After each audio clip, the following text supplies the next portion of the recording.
সুধী, আপনাদের জানাই প্রীতি ও শুভেচ্ছা। শুভ সকাল। আজকে আমাদের জন্য পবিত্র ঐশবাণী সাধু মতি রচিত মঙ্গল সমাচার ১৯ অধ্যায় ১৬ থেকে ২২ পদ। পাঠের বিষয় জীবন পূর্ণতা লাভের বিশেষ পথ।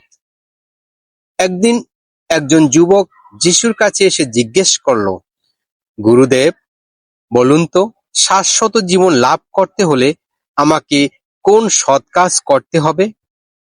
যিশু উত্তর দিলেন, যা সৎ সে সম্বন্ধে আমাকে জিজ্ঞেস করছো কেন?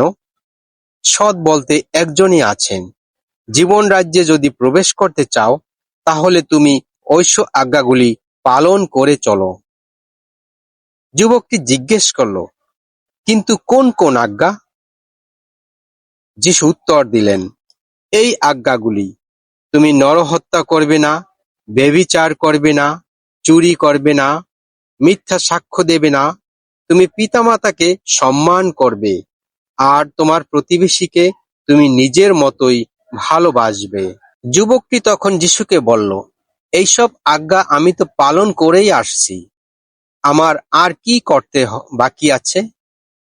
যিশু তাকে বললেন, যদি আত্মিক পূর্ণতা লাভ করতে চাও, তাহলে এখন যাও, তোমার যা কিছু আছে সবই বিক্রি করে দাও, আর সেই টাকাটা গরিবদেরই দিয়ে দাও, তাহলে স্বর্গে তোমার জন্যে মহা সম্পদ সঞ্চিত থাকবে। তারপর আমার কাছে এসো আর আমার সঙ্গে সঙ্গে চলো। এই কথা শুনে যুবকটি কেমন যেন বিষণ্ণ হয়েই ফিরে গেল, কেননা তার নিজের প্রচুর সম্পত্তি ছিল। তখন যিশু তার শিষ্যদের বললেন, আমি তোমাদের সত্যি বলছি, ধনীর পক্ষে স্বর্গরাজ্যে প্রবেশ করা কিন্তু কঠিন হবে।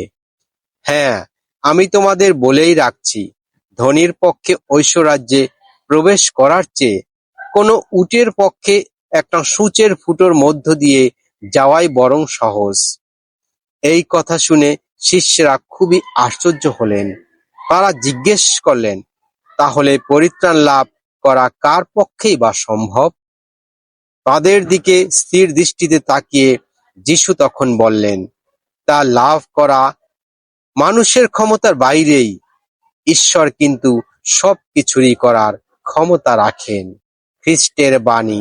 খ্রিস্ট প্রভু, তোমার প্রশংসা হোক। যিশুকে অনুসরণ করতে কি ছাড়তে প্রস্তুত? যিশুকে আপনাকে বলেন, যা তোমাকে আমার থেকে দূরে রাখে তা ছেড়ে আমাকে অনুসরণ করো। আপনি কি করবেন? প্রিয় বন্ধুরা, মথি ১৯ অধ্যায় ১৬ থেকে ২৬ পদে আমরা একজন ধনী যুবকের গল্প দেখি। তিনি যিশুর কাছে এসে জিজ্ঞাসা করলেন, আমি কি করলে অনন্ত জীবন পাব?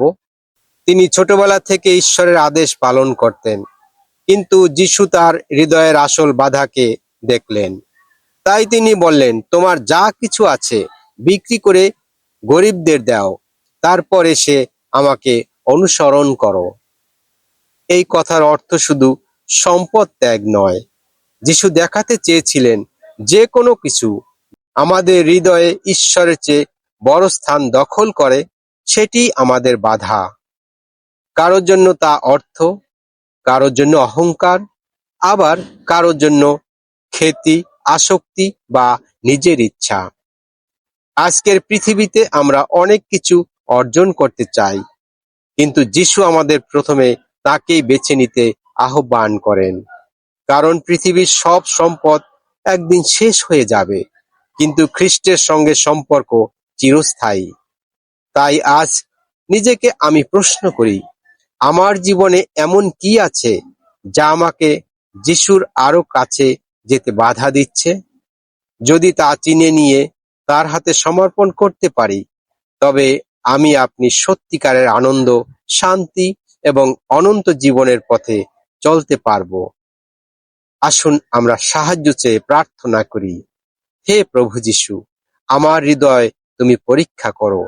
যা কিছু আমাকে তোমা থেকে দূরে রাখে, তা ছেড়ে তোমাকে সর্বাগ্রে যেন অনুসরণ করার সাহস পেতে পারি। তুমি আমাদের আশীর্বাদ করো। আমেন।